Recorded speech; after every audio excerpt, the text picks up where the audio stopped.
Halo, Assalamualaikum warahmatullahi wabarakatuh. Saya Van Rahmasari, saya akan menjelaskan bagian-bagian surat. Nah, sebelumnya kita harus tahu dulu apa itu surat. Secara umum, surat adalah sarana komunikasi tertulis yang digunakan oleh individu, organisasi, atau juga instansi untuk menyampaikan informasi, permintaan, atau pernyataan dari pengirim kepada penerima yang dapat berbentuk fisik, yaitu berupa kertas maupun digital berupa email. Oke, langsung saja kita bahas apa itu strukturnya, apa saja struktur surat itu. Nah, ada 14 poin-poin pada surat.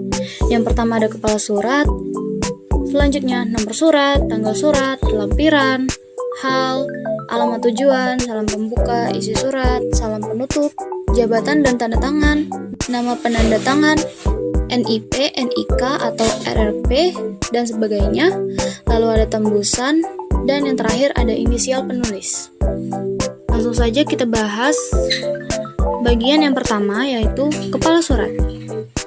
Kepala surat ini komponennya adalah nama instansi atau organisasi, logo instansi, alamat lengkap, nomor telepon, email, dan atau juga situs web.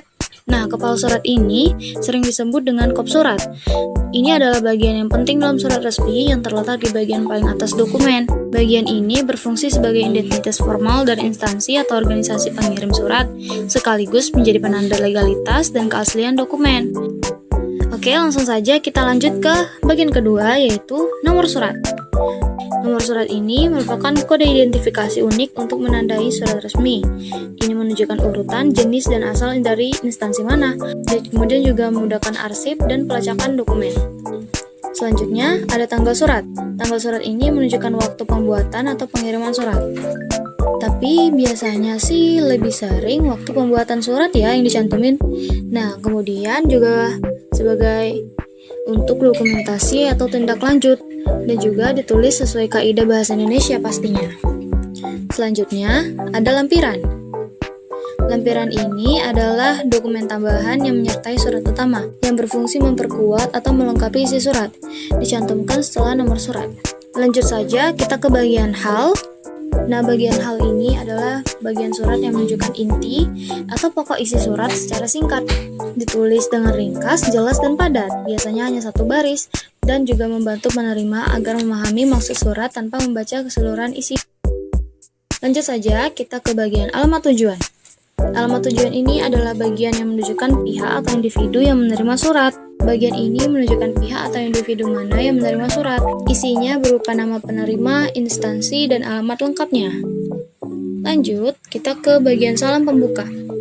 Salam pembuka ini berupa kalimat sapaan awal sebelum masuk ke isi surat. Tujuannya adalah membangun kesan sopan dan formal. Contohnya dengan hormat atau juga Assalamualaikum warahmatullahi wabarakatuh. Lanjut saja kita ke bagian isi surat. Di isi surat ada 3 bagiannya. Bagian yang pertama itu berupa paragraf pembuka.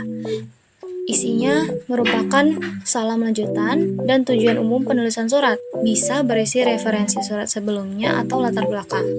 Nah, kemudian yang kedua, paragraf inti. Isinya ini penjelasan pokok permasalahan, informasi, atau permintaan secara rinci. Ini merupakan bagian terpenting dari isi surat. Nah, yang terakhir yaitu paragraf penutup. Biasanya menyampaikan harapan, ucapan terima kasih, atau tindak lanjut dengan diakhiri berupa kalimat penutup yang sopan. Lanjut, kita ke bagian salam penutup. Salam penutup ini merupakan penutup surat yang biasanya menggunakan kata hormat kami, hormat saya, atau salam. Selanjutnya, bagian jabatan, nama, tanda tangan, dan NIP, NIK, RPP, dan sebagainya. Pada bagian jabatan, itu menunjukkan posisi resmi penandatangan surat. Kemudian pada bagian tanda tangan menjadi bukti persetujuan dan keabsahan surat, dan biasanya ditambahkan stempel atau materai untuk memberi kekuatan hukum. Selanjutnya, ada tembusan dan inisial penulis. Ini adalah bagian yang paling akhir. Tembusan ini isinya pihak lain yang menerima salinan surat ditulis di bawah tanda tangan.